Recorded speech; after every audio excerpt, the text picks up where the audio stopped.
You know, you sent over some fascinating stuff about the US-China trade situation, and honestly, it's a bit concerning. It feels like things are getting really complex. They really are. We should probably try and unpack it a bit. Yeah, let's do a deep dive. Try to make sense of what's actually happening, especially now, April 2025, and what it, might mean for everyone. Okay. So we've got this major trade dispute.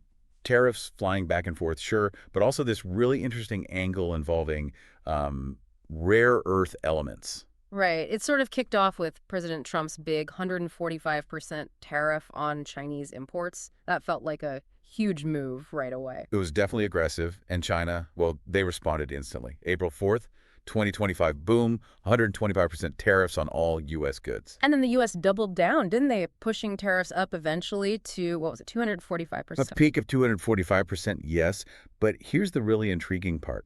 China made its move on rare earths before that peak U.S. tariff hit. And on the same day as their first tariff response, April 4th. Exactly. They announced export restrictions on 7 specific rare earth elements. That felt less like just tit for tat on tariffs and more like a targeted strategic play. Okay, so let's break this down. Tariffs first. Most people kind of get the basic idea, right? Taxes on imports make stuff more expensive. Pretty much. The U.S. goal with the 145% and later 245% was to make Chinese goods pricier, hoping Americans buy American or at least non-Chinese products. And China's 125% was just the mirror image, make U.S. stuff expensive in China. Essentially, yes. But then China did something else. They declared they wouldn't even acknowledge further U.S. tariff hikes beyond that initial 125% Yeah, rate, ignoring them. kind of drawing a line in the sand, saying, we're not playing this endless escalation game on your terms. And the markets reacted immediately to all this, didn't they? I remember the Dow Jones taking a nosedive. Oh, absolutely. On April 4th, after China announced its retaliation, the Dow plunged over 2,200 points. Wow, 2,231 points, yeah. That's not just numbers. That hits people's savings, their 401ks. It creates real anxiety. Exactly. It shows how quickly these high-level trade actions can, trickle down and affect ordinary people's financial outlook. Okay, let's pivot to the rare earths. The secret weapon, as you called it. These names. Samarium, gadolinium, terbium. Dysprosium, lutetium, scandium, Yeah. yarium. Yeah, they're a mouthful. Definitely not household names. But why are they so critical? You called them magic pixie dust. Well, that might be a bit dramatic, but they kind of are. They have these unique properties, magnetic, catalytic, that make them absolutely essential for modern tech. Like what specifically? Oh, everything. Smartphones, laptops, medical imaging machines, electric vehicle motors, wind turbines, and crucially, defense technology. Defense, like fighter jets and missiles. Yes. Radar systems, smart bombs, night vision, secure communications, loads of critical military gear relies heavily on these elements. And China's position here is dominant. Hugely dominant. They control about 70% of the world's mining of rare earths and, maybe more importantly, 90% of the processing. 90%. So even if someone else mines them, they likely end up going to China to be refined. That's often the case. The U.S., for contrast, has only one active rare earth mine, and it still relies heavily on China for that processing step. How did that happen? Did the U.S. just drop the ball? It's complicated. Historically, the U.S. was a leader, but environmental regulations made mining and processing here more expensive. Yeah. China stepped in with cheaper production, often state-subsidized, and, well, less stringent environmental rules at the time. So over time, the U.S. basically outsourced this critical capability. Pretty much. It became economically easier to just buy them from China. Yeah. Now, that dependence is a serious vulnerability. So China's move on April 4th wasn't a full export ban on these 7 elements. You said it was a restriction. Right. They implemented a licensing system.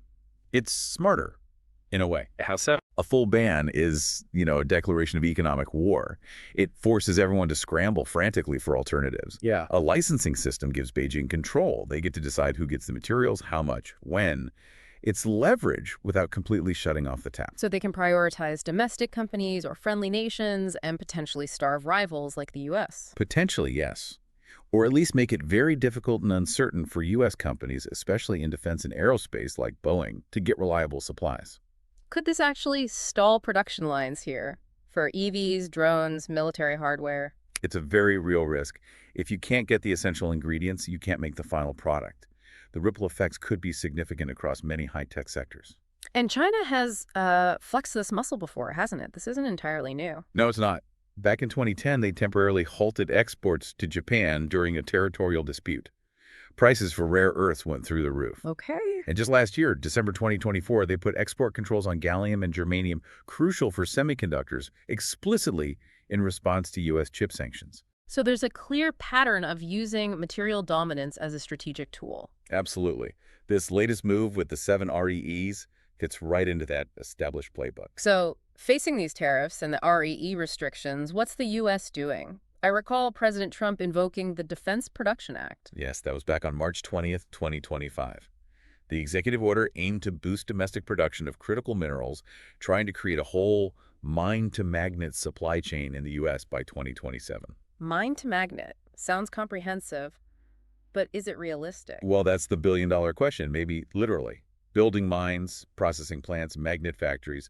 It takes a huge amount of time, money, and navigating environmental regulations is always tricky. So it's not like flipping a switch. Not at all. The Department of Defense has already put, something like $439 million into this since 2020. And the results? Well, let's put it in perspective. One key U.S. company, MP Materials, hopes to produce maybe 1,000 tons of critical magnets by the end of this year, 2025. Okay, 1,000 tons sounds like a lot. Until you compare it to China's output, which was around 300,000 tons last year. Right. That's a massive gap. It really highlights the scale of the challenge. The think tank CSIS basically warned the U.S. is a long way off from meeting its own defense needs internally. And then, sort of ironically, there was talk of more U.S. tariffs, wasn't there, on critical mineral imports? Yes, announced around April 16th. A probe into tariffs on all critical mineral imports. But wouldn't that make it harder for U.S. companies to get the very materials they need to build this domestic supply chain if they still need to import some? That's the potential contradiction, yeah. It could actually raise costs for the exact companies trying to reduce reliance on China. Hmm? It's a complex needle to thread. All this feels like it's pushing towards a bigger split, a decoupling between the U.S. and Chinese economies. You mentioned investors possibly pulling out. There are estimates, like from Goldman Sachs, suggesting maybe $800 billion in U.S. investment could leave Chinese markets. And there's been talk, serious talk, about delisting Chinese firms from U.S. stock exchanges. That sounds like a messy divorce. It definitely would be.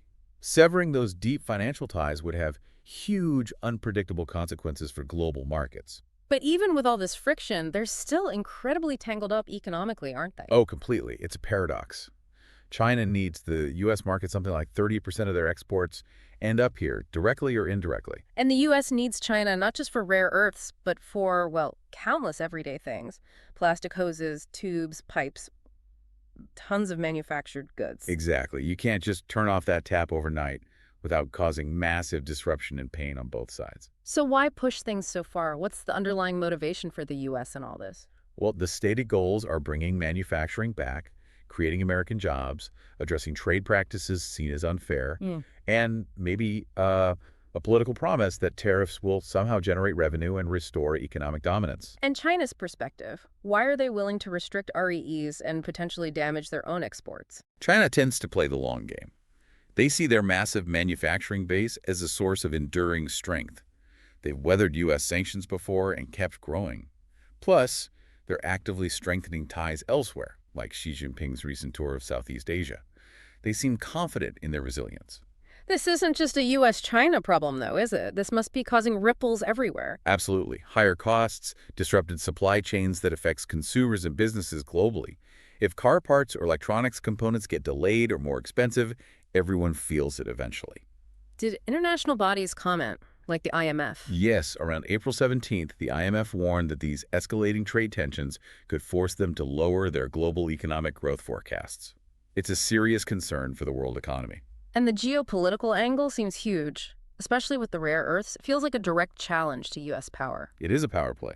Using REE control as leverage sends a strong signal, especially regarding U.S. military capabilities and tech leadership in critical regions like the Indo-Pacific. It adds a whole security dimension on top of the economic one. So allies must be nervous. You mentioned Japan and South Korea. They're definitely scrambling, looking hard for alternative REE sources. Australia has Linus, which is a significant non-Chinese producer, but not nearly enough to fill the gap alone. Any other options? People talk about potential resources in Greenland, maybe even Ukraine, but developing those would face huge geological, political, and financial challenges. There are no easy, quick fixes. Okay, so it sounds pretty grim. Is there any sign of de-escalation? Any glimmer of hope? Well, there was a slight hint. Around April 17th, President Trump reportedly suggested he might ease tariffs if China, quote, plays ball. What was the reasoning? Concern about the impact on American consumers, essentially. The prices could get so high people just stop buying things. Yeah. An acknowledgement of the limits, perhaps. And how did China respond to that kind of talk? Their official line remains consistent. They want dialogue, they want to avoid a fight, but they won't be pressured or back down on core interests. The REEs give them a strong hand in any negotiation. So the path forward seems to be negotiation, compromise. It has to be, really, some form of de-escalation. Maybe mediation, maybe direct talks leading to trade-offs. Like the U.S. eases some tariffs, China guarantees stable REE access. Something has to give. Because the alternative is just continued escalation hurting everyone. Pretty much. Continued uncertainty, higher costs, potential shortages, and damage to the entire global economic system. So let's bring it back home. For someone listening to this, what are the tangible takeaways? How does this high-level drama actually affect them? Directly, it could mean paying more for things like electronics, maybe that new EV you were looking at. You might see delays or find certain products harder to get due to supply chain issues. And maybe broader economic effects, like savings. Potentially. Yeah. If trade tensions weaken the U.S. dollar, for instance, that impacts the purchasing power of savings and investments. But is there anything positive? You mentioned the U.S. trying to build domestic capacity. Yes, that's the potential long-term silver lining. Investment is happening, companies are exploring alternatives, allies are trying to diversify supply chains. It just takes time, a lot of time. So it really is like watching a high-stakes poker game, as you said. Lots of bluffing, maybe, but nobody's folding yet. That's a good analogy. China definitely holds strong cards right now with the RDEs, but the U.S. isn't without its own options and leverage. The big question hanging over everything is whether they can find an off-ramp before things spiral too far. Exactly. Can they de-escalate before the global fallout becomes truly severe? That's what everyone's watching. It's definitely something to keep a close eye on. These aren't just abstract news headlines. They connect directly to our wallets, our jobs, our future tech. Right. And maybe here's a final thought to leave people with. In a world where these kinds of intense trade rivalries and resource dependencies seem to be growing, what sort of long-term adjustments should we all, individuals, businesses, start thinking about? Or maybe more optimistically, what kind of innovative solutions, new technologies, new materials, new collaborations might actually emerge from facing these huge supply chain and resource challenges head on? That's a great question. Definitely something to ponder as this situation continues to unfold.